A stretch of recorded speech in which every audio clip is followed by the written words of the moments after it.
Hello friends, good evening. Welcome to my channel Ankush Agrawal share market. बात करेंगे market की, लेकिन 2 मिनट पहले बात करेंगे आईपीओ की। तो आईपीओ जो 70,000 करोड़ का आईपीओ लेंसकार्ट का आया था, उसकी लिस्टिंग मंडे को होगी।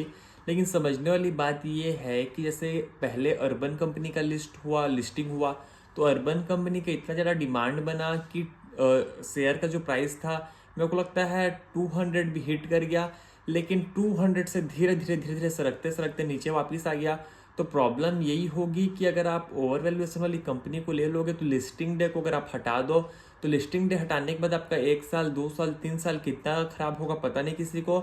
और बोलते हैं जो बैंक ऑफ अमेरिका है, बैंक ऑफ अमेरिका जो ऑब्वियसली नेस्डैक में लिस्टेड है, तो वहाँ पर 2008 का हाई को अभी पार किया है। तो वैसे ही होगा, अगर कोई सा भी कंपनी, किसी भी कंपनी में अगर आप पैसा डाल दोगे तो हाई को क्रॉस करने में बहुत टाइम लगेगा आपको। एग्जाम्पल के लिए अगर लें तो पेटीएम का देख लो आप, 2100 की कितना था, 300 रुपये आ गया, 300 से फिर 1200-1300 आ गया। नायका का देख लो, नायका का तो मेरे को बिल्कुल समझ में नहीं आ रहा है किस वैल्यूएशन में लोग लिस्ट किए, क्या किए। मेरे को लगता है अगर 10-20 साल भी अगर कंपनी शेयर का प्राइस अगर वहीं रह जाए तो कोई बड़ी बात नहीं है। बहुत बोल्ड स्टेटमेंट है, क्योंकि इतना बड़ा मार्केट के सब कैप के साथ आप लिस्ट हो रहे हो, तो आप मैनेज कैसे करोगे, क्या करोगे, ये सब बात होती रहती है। लेकिन इसमें एक सेबी का बोलते हैं कर्व आएगा।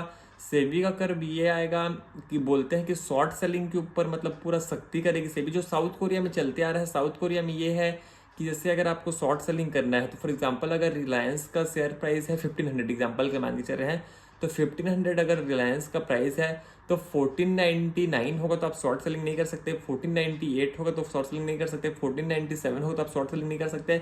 मतलब लोअर टिक में आप शॉर्ट सर्किट नहीं कर सकते। फिर अगर 1497 से अगर 1498 होगा तो आप शॉर्ट सेलिंग कर सकते हो। फिर अगर 98 से 97 हो तो नहीं कर सकते। मतलब अगर अप टिक में कर सकते हो, लोअर टिक में आप शॉर्ट सेलिंग नहीं कर सकते। तो सेबी बोल रहे हैं कि ये वाला शॉर्ट सेलिंग में आएंगे। फिर लोग से एक ठोक सबमिट में पूछा भी कि एफएम से कि एफ एंडो में क्या बोलोगे, तो उनका कहना ये है कि एफ एंडो के लिए तो हम लोग मना नहीं कर सकते, लोगों का पैसा है, लोग अपना पैसा को कुछ भी करें, हमको कोई मतलब नहीं। हम लोग क्या कर सकते हैं कि जागरूकता फैला सकते हैं कि आप एफएंडो मत करो, उसमें लॉस होता है, सिस्टम में करो, ये है वो है। लेकिन गवर्नमेंट का कहना कि हम लोग किसी भी हालत में भी एफएंडो करेंगे नहीं। और वो सबके चक्कर में बीएससी का शेयर आप देखोगे तो 10% चढ़ गया।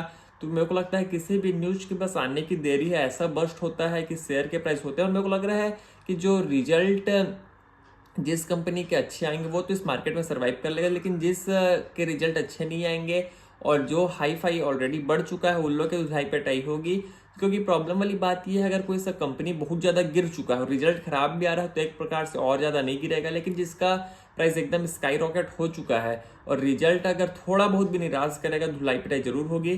तो ये सब चक्कर बहुत चल रहा है मार्केट में। और अगर मार्केट के हम लोग का बात करेंगे आज, तो मेरे को लगता है जो एमटीएफ वाला पोजीशन था और जो मार्जिन कॉल था, मार्केट को पूरा सक दिया। मतलब कहने का मतलब ये है कि मार्केट खुला, और मार्केट खुला तो पूरा एक बार अचानक से बहुत बड़ी डिप आई, और डिप जो आई उसमें जितने भी लोग का लेवरेज पोजीशन था कट गया, लेवरेज का पोजीशन, और मार्केट हल्का हुआ। मार्केट हल्का होने के बाद फिर जब न्यू फ्रेश बाइंग आई तो मार्केट ऊपर उठा और लगभग लगभग बराबर में बंद हो गया। तो मेरे को लग रहा है कि जो कई लोग सोचेंगे, ट्रेडर भी सोचेंगे कि भाई मेरे बेचते मार्केट ऊपर उठ गया, तो सबके साथ वैसे ही होगा, बेचते ही आपके उठेगा।